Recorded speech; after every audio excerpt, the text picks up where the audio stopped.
Good evening guys, dito nga pala tayo ngayon sa bagong nililipatan ni paring Limuel, pre. At tignan nyo naman yung mga bisita niya, pre. Tignan nyo naman yan. Napakaangas, di ba?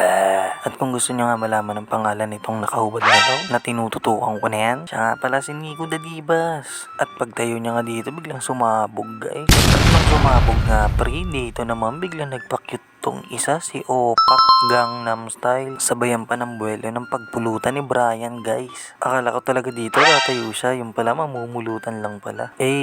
Panis kayo sa pulutan namin guys. So, tingnan nyo naman lagayan ng pulutan namin nasa tray. At dito nga pinagsilbihan pa kami ni Herb Smash. Wow! Kaya naman sa'yo pre. Dapat pag ganyan pre, siniko at CJ na pinapakilos mo yan pre. At dito nga dumating pala si Pritchard.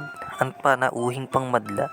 Chat mo lang ako kapag oras ko na. Sheesh! Wait lang pre, sound trip muna tayo mga pre.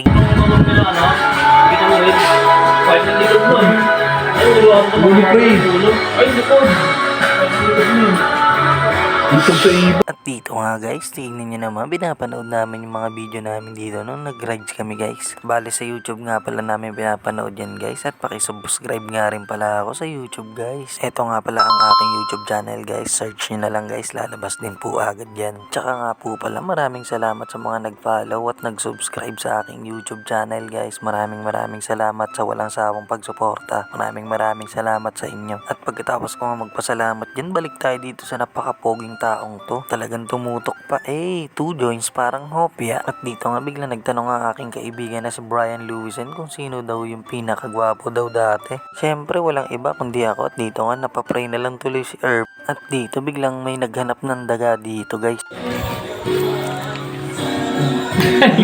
May butas ka lang. Sige daga. Pagkatapos ko nga siyang tanongin kung asan yung daga, akala ko siya na yun. Dito nga nagmukhang lolo na si Lolo Binsoy. Ako si Binsoy, ang unggoy sa bahay ni Kuya. At dito nga sa labas nagpupulong-pulong na yung mga unggoy. At dito nga guys, meron pa nagpapasikat guys. Ayan no, pinapakita pa sa akin. Pang, pasikat ka boy. Kapag nalaglag yan, wala ka ng cellphone kinabukasan, boy. At dito nga, tamang peace lang si Pritchard, guys. So, talagang iba rin talaga mga trip ng kaibigan ko, no? Tingnan mo to. May tao dyan sa loob, pero ayaw niyang palabasin.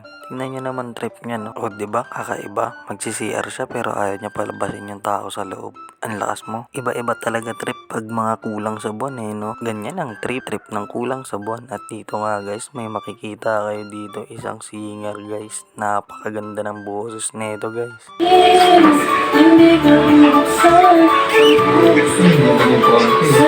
Ay, putang mo. Parang magalawang yan. Magalawang. Pangalan na yun, next no? Ha? Ginabot. Isang puti na ba? Mag-iigib.